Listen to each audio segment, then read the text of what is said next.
오늘날 우리가 사는 세상은 그 어느 때보다 풍요로운 세상입니다. 특별히 이제 미국은 더 풍요로운 세상이죠.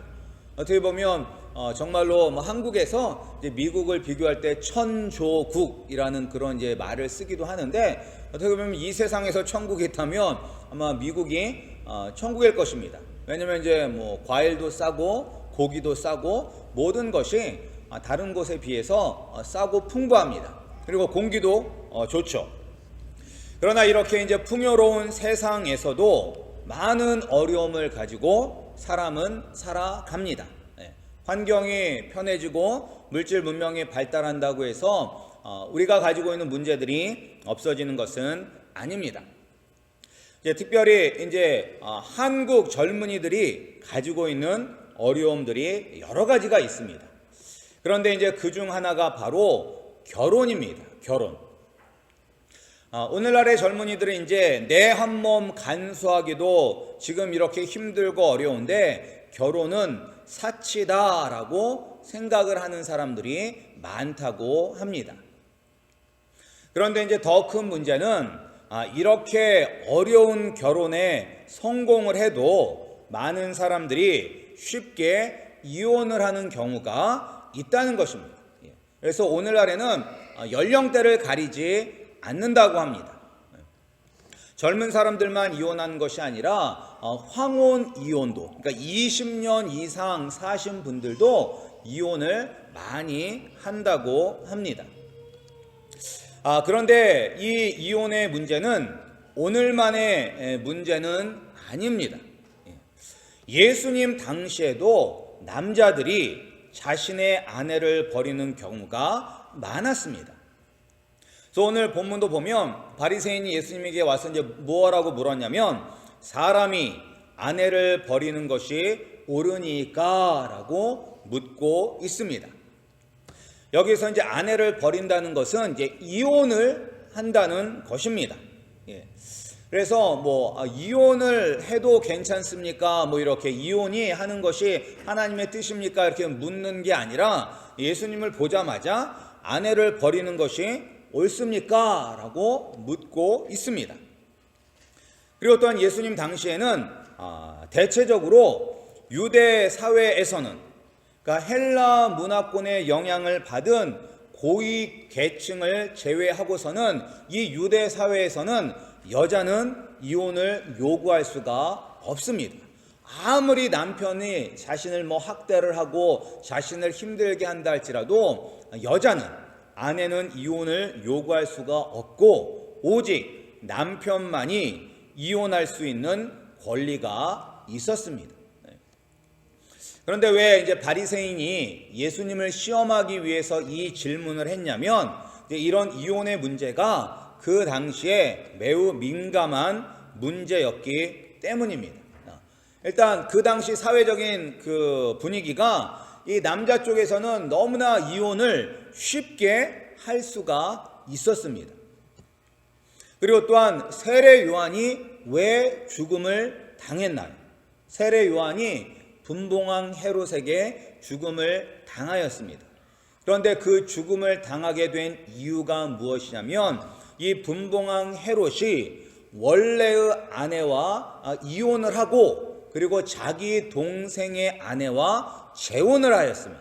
그것이 이제 불법적인 건데, 그렇게 이제 이혼을 하고 불법적으로 재혼을 한 것에 대해서 세례 요한이 책망을 하였습니다. 그리고 그것 때문에 세례 요한은 헤롯 왕에게 죽임을 당하게 된 것입니다.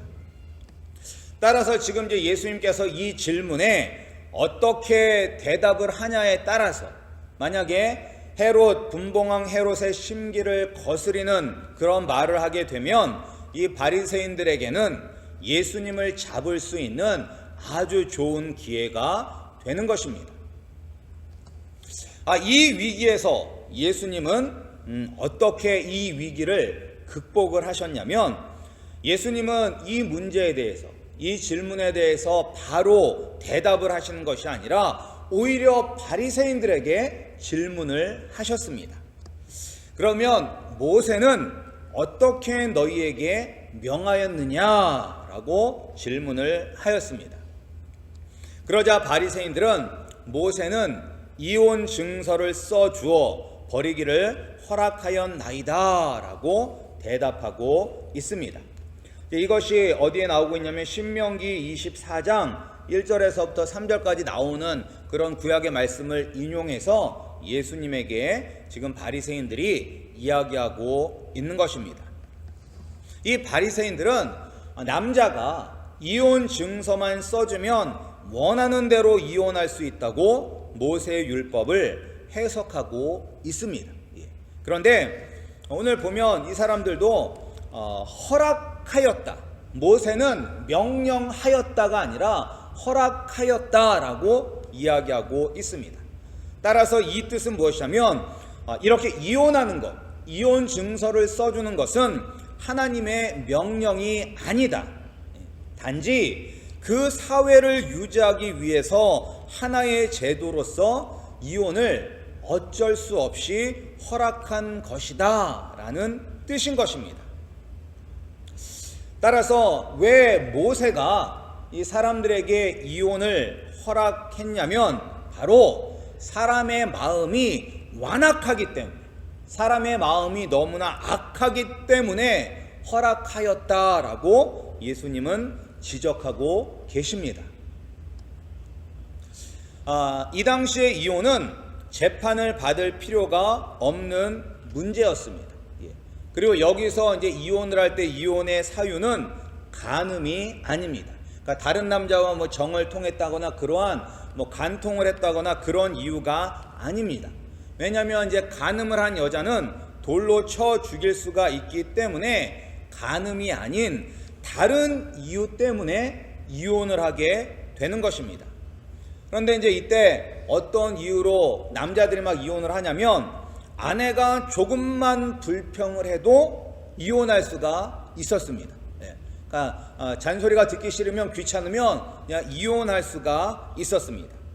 그리고 또한 말라기 2장 16절에 보면 하나님이 이혼하는 것을 미워하노라 라고 기록이 되어 있는데 그 당시에 이 유대인들은 이 구절을 어떻게 해석을 하고 있냐면 아내가 싫으면 이혼을 해라 라고 해석을 하고 있었습니다. 그러니까 전적으로 남자 입장에서 살다가 실증나고 귀찮으면 그냥 막 이혼을 할 수가 있었던 것입니다. 따라서 남자들은 결혼에 대한 책임은 지지 않으면서 자신의 권리만을 추구하였습니다. 그러나 여자는 그 이혼할 권리도 없었고 또한 자기 자신을 지킬 수 있는 그러한 제도도 없었습니다. 그러니까 이것이 얼마나 이제 불평등한 그런 상황입니까? 그래서 이제 모세는 이 아내들을 지키기 위해서 이혼 증서를 써주라고 이야기한 것입니다. 그러니까 만약에 이혼 증서가 없이 이혼을 하게 되면 사람들이 생각할 때 저 여자는 무엇인가 문제가 있는 여자구나, 저 여자는 무슨 뭐 간음을 했던지 하여튼간 뭐 바람을 폈든지 그러한 비난을 받을 수가 있기 때문에 이 이혼 증서를 받음으로 말미암아 전 남편의 공포와 그리고 또한 간음이라는 그런 사람들의 비난에서 벗어나 자유롭게 재혼할 수 있도록 하기 위해서 모세는 이혼 증서를 받고 이혼할 수 있도록 허락한 것입니다. 따라서 이제 이 당시 이혼을 쉽게 생각하는 사람들을 보면 마음이 참 완악하다는 것을, 마음이 참 이 당시의 남자들이 마음이 참 악했다는 것을 알 수가 있습니다. 그런데 이제 마음이 완악한 것, 마음이 악한 것은 다른 것이 아닙니다. 마음이 완악하다는 뜻은 무엇이냐면 오직 나 자신만을 생각하는 마음이 바로 성경에서 말하는 완악한 마음이 되는 것입니다. 이혼을 하게 되면 남겨지는 아내들과 그리고 아이들이 어떻게 되든 생각하지 않고 오직 자신이 원하는 대로 살고자 하는 마음이 바로 완악한 마음인 것입니다. 그래서 TV 프로그램 중에서 안녕하세요라는 그러한 프로그램이 있습니다. 아마 한 번쯤은 다 보셨을 텐데, 그 프로그램은 이제 고민을 상담하는 프로그램입니다. 그래서 몇 가지 고민을 가지고 어떤 고민인지 나와서 그 고민을 이야기하고, 그 고민에 대해서 이제 사람들이 그것이 고민이냐 아니냐 그것을 이제 판단하는 프로그램인데, 거기 보면 그 고민들 중에 많은 것은 이제 가정의 고민입니다. 특별히 이제 남편과 아내 사이에 있는 고민을 가지고 많이 나옵니다. 그런데 그 대부분은 왜 그 가정이 그렇게 힘들고 어렵냐면, 다른 가족들은 생각하지 않고 오직 자신만을 위해서 살 때 거기에 커다란 고민과 문제가 있는 것을 우리가 알 수가 있습니다. 따라서 이제 우리는 어떻습니까? 우리는 가정에서 살아갈 때 이렇게 나 자신만을 위해서 살아가십니까? 아니면 이해도 하고 배려도 하고 참기도 하십니까? 근데 이 문제는 꼭 가정만의 문제는 아니죠. 이 문제는 사람과의 관계 속에서도 마찬가지인 것입니다. 사람들과의 관계 속에서도 타인을 위한 배려보다는 나 자신만을 먼저 생각하면 그것이 바로 완악한 마음이고, 그 때문에 사람들과의 관계 속에서도 관계가 깨지기도 하고 문제가 생기게 되는 것입니다.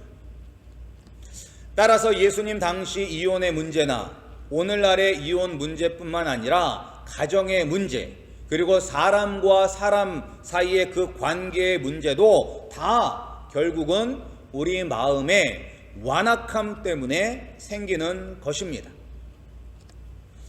예수님은 이렇게 이제 문제의 원인을 진단하셨습니다. 이혼을 하려고 하는 것은 너희의 마음의 완악함 때문이다 라고 진단하시고, 거기에 대한 해결책을 제시하셨습니다.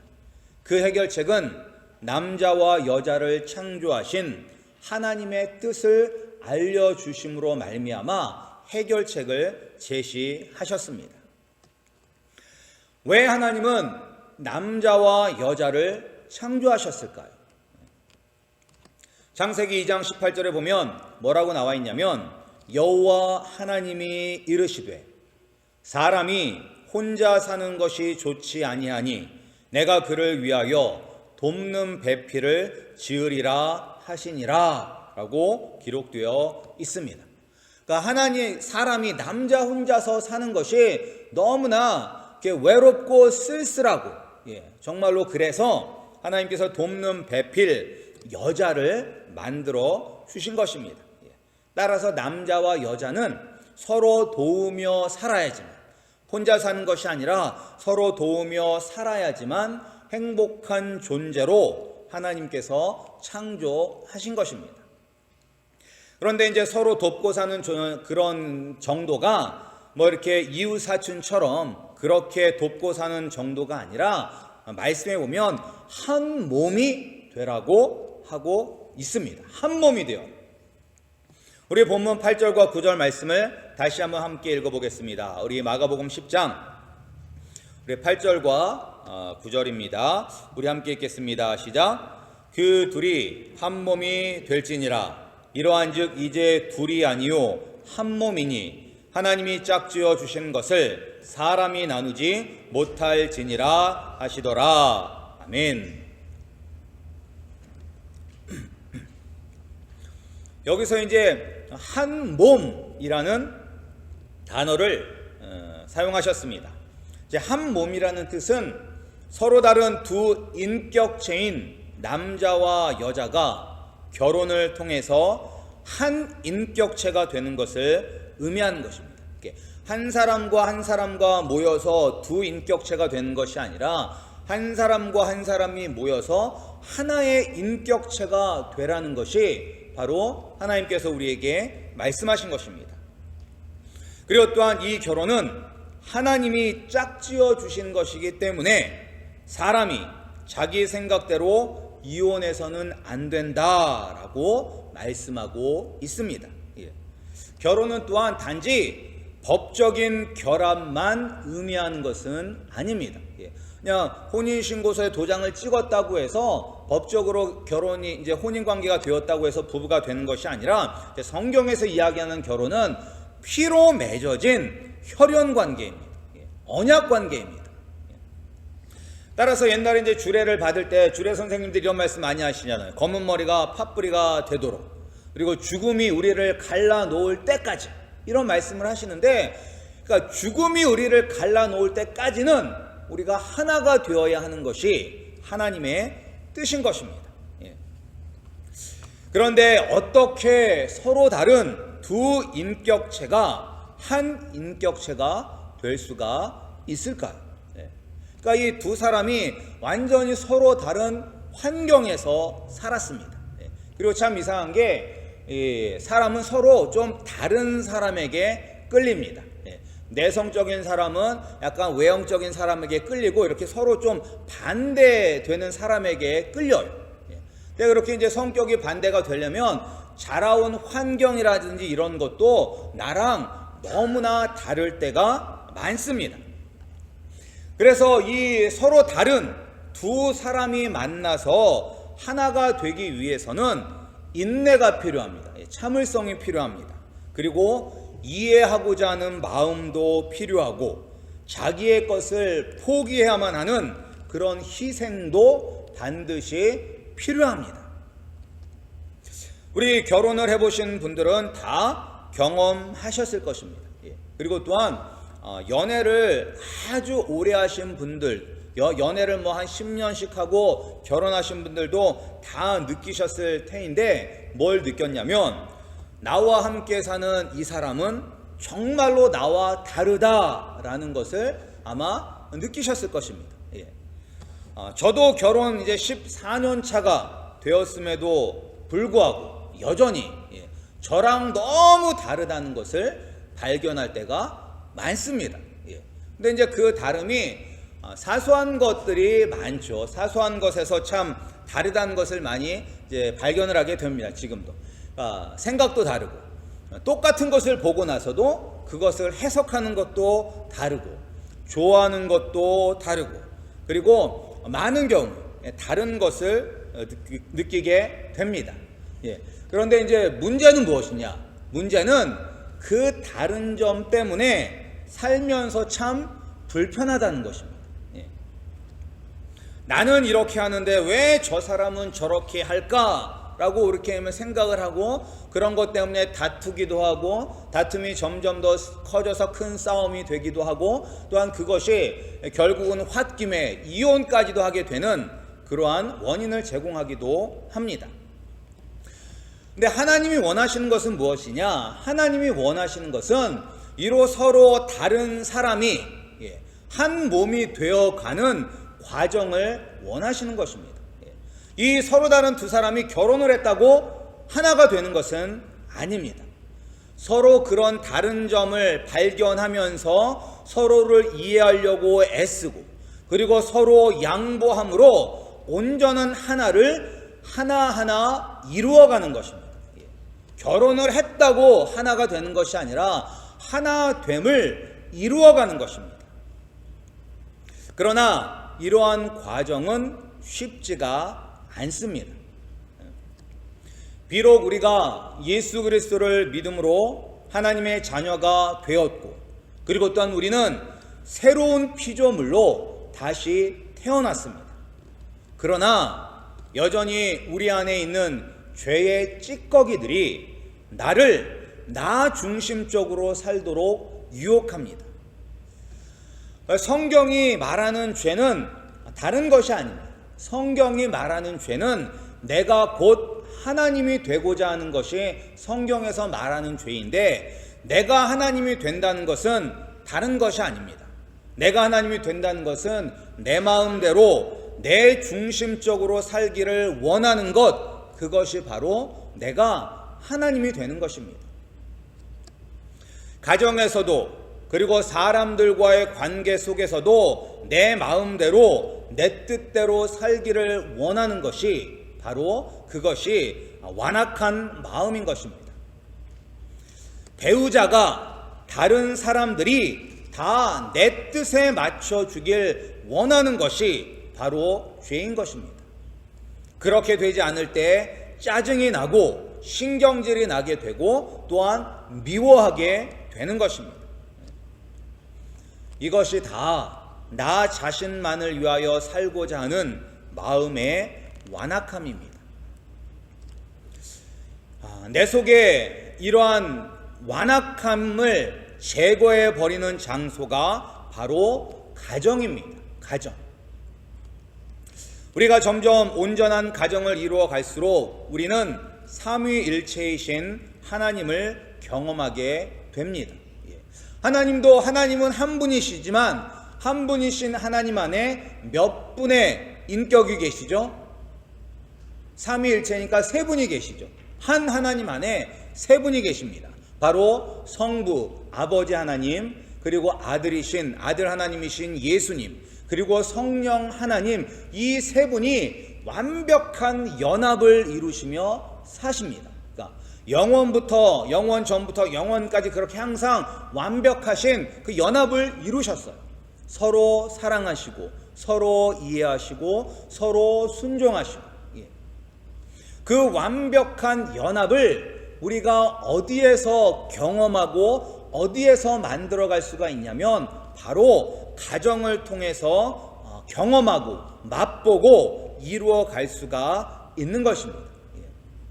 그러니까 우리가 모난 우리들이 뭐 싸우기도 하고 삐지기도 하고 그러한 과정을 통해서 상대방을 이해하고 상대방을 알아감으로 말미암아 양보하고 인내하고 사랑하고 희생하는 과정을 통해서 우리가 온전한 하나가 되어가고 온전한 연합을 이루게 되는 것입니다. 따라서 가정은 하나님의 축복입니다. 하나님이 만드신 최초이자 최고의 공동체가 바로 가정인 것입니다. 이 가정 안에서 하나님의 은혜와 사랑을 경험할 수가 있습니다.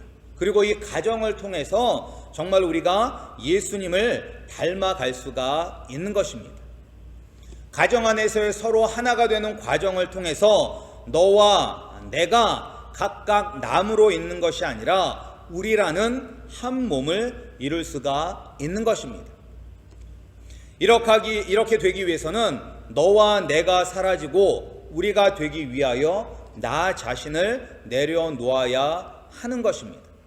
또한 시간이 필요하다는 것을 알고 인내해야 하는 것입니다. 또한 나의 부족함을 인정해야 됩니다. 그리고 하나님의 은혜를 구해야만 하는 것입니다. 정말로 하나님의 은혜가 아니면 서로 다른 두 사람이 하나가 될 수는 없습니다.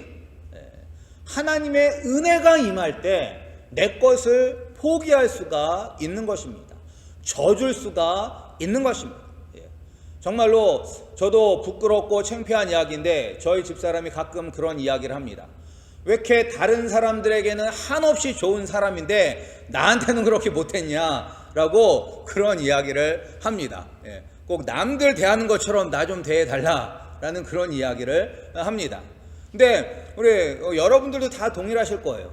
아마 우리가 가장 많이 상처를 주는 사람이 누구냐면 가장 가까이 있는 사람에게 우리가 가장 상처를 많이 줍니다.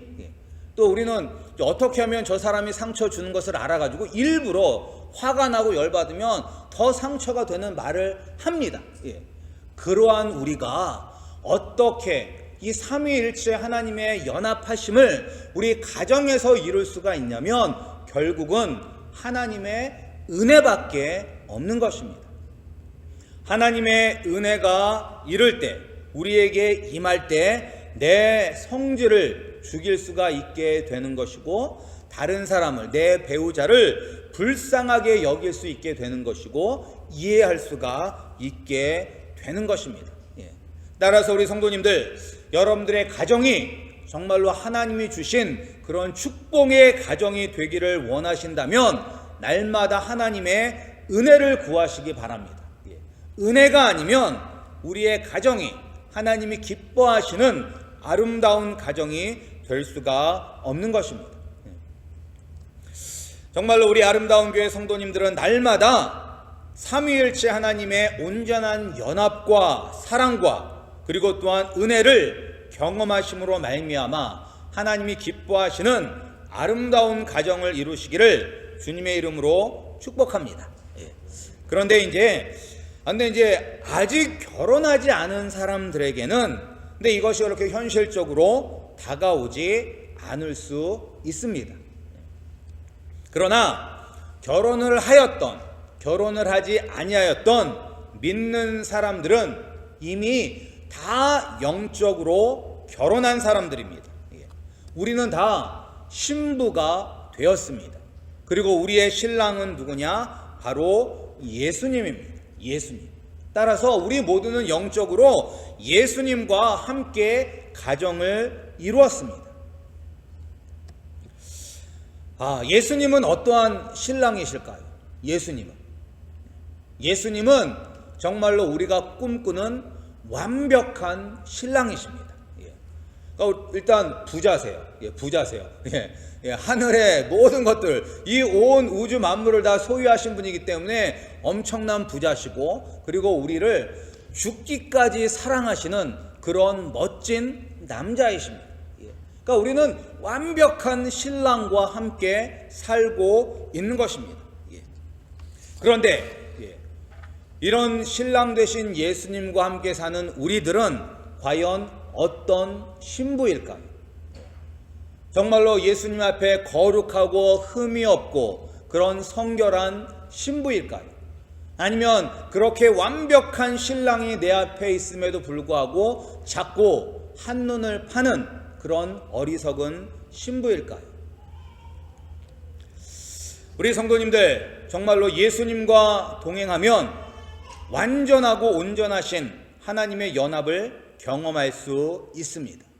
천국을 경험할 수 있습니다. 현실에서 우리가 결혼을 했건 하지 않았건 우리 가정의 머리는 신랑 되신 예수님입니다.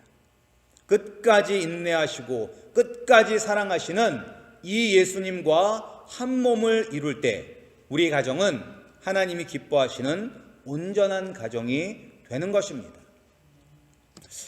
우리 마음이 여전히 완악하다는 것을 깨닫고 그러므로 말미암아 신랑 되신 우리의 예수님을 더욱더 의지하고 사랑하고 순종함으로 오늘날 가정이 무너져가는 이 세상 속에서 온전하고 아름다운 가정을 이루어 세상에 빛이 되는 그러한 아름다운 교회 성도님들이 되시기를 예수님의 이름으로 축복합니다.